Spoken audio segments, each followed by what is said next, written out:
Hi everyone. I thought I'd share another video this week that might be very interesting for you in terms of how to conceptualize, think about conflict triggers that happen in your life, or struggles with your own self-worth, ruminating thoughts. A lot of people come to me with struggles around thinking negatively about themselves, and you would never know from the outside that they're struggling with this. Successful people, but many people are really impacted by low self-worth.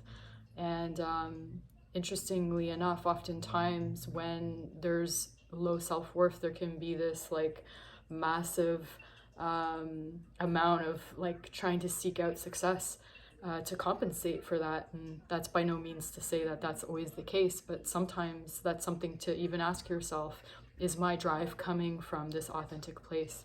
And I'll tell you why. Okay, so the point of this little clip is actually talk about limiting beliefs. In cognitive behavioral therapy, they would call it negative core beliefs. And I like to use the word limiting beliefs because it's easy to remember. It's like limiting, it's a limiting behavior or state. So if you are able to start actually figuring out and noticing what your limiting beliefs are, which I'll explain to you in a moment, you're going to be able to have a lot more ability to be able to actually pause and reflect before you react, or pause and reflect before you keep allowing that process of self-deprecating thoughts to keep spiraling in your head. So what is a limiting belief? So most people have very similar ones. So a limiting belief will sound something like, I'm not heard. So I'm not worthy, I'm not lovable, I'm not good enough, I'm unsafe, I'm unlovable. It's going to be headlines kind of like that. And believe it or not, again, it's like through working with people over many years, it's like seeing that this is actually like repetitive in every single person I encounter. They're having very similar ones.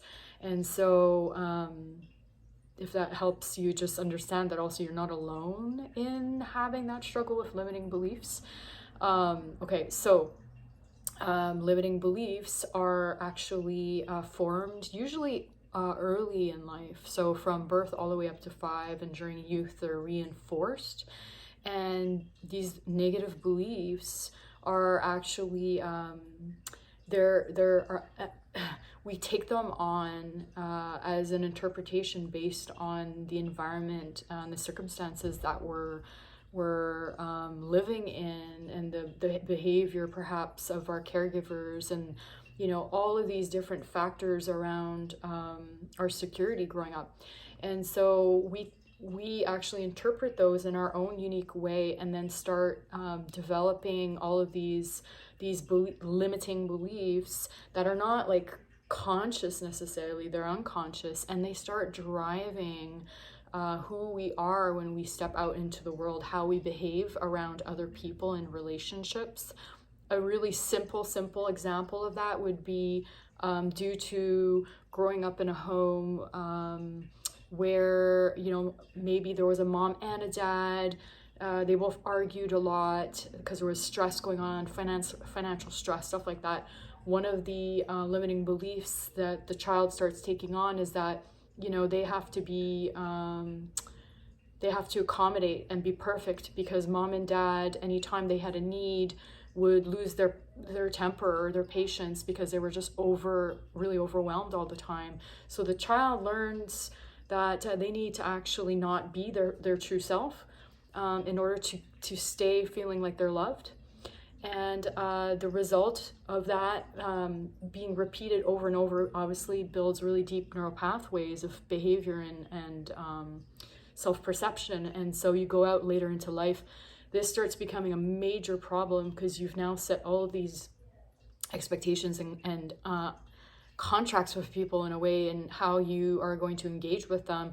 You're even going to pick careers or not pick a career based on this unconscious limiting belief you know, that you need to actually change yourself. You're not worthy just the way you are, that you're only lovable if you are actually going after a certain, say, career where you're getting a lot of attention and praise. This is a really like simple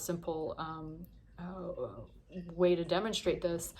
But and then because you're not living from your really true self, who you really are, you're accommodating and you're putting on this almost an act that you think is really you, but is actually based on your limiting belief.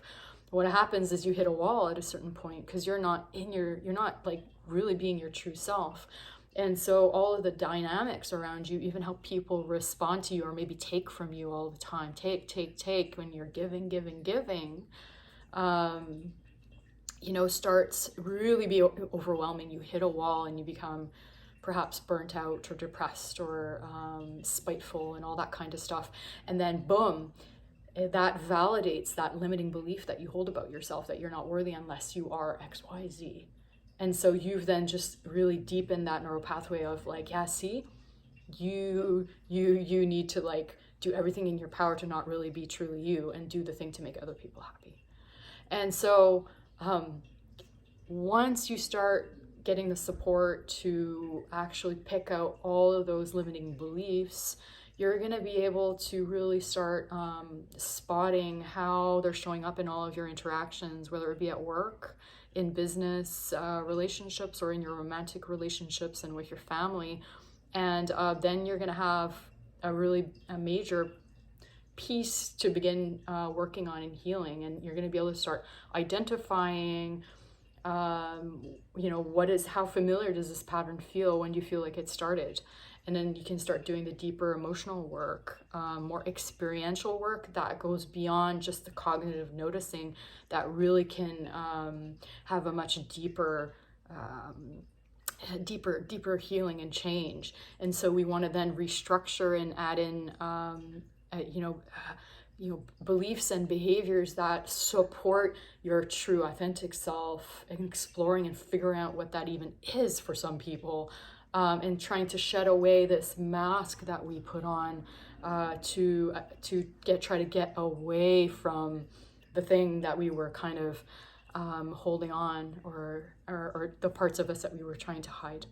So I hope there's something kind of interesting in there. That's a bit of a synopsis of doing this limiting belief work. And so anyways, I challenge you to try to notice this week at least one conflict or trigger that you have, whether it's with an individual or driving in your car, I don't know. And I want you to just pause when you notice that trigger, that anger or frustration or sadness. And I want you to actually ask yourself a question. Does this feeling feel familiar?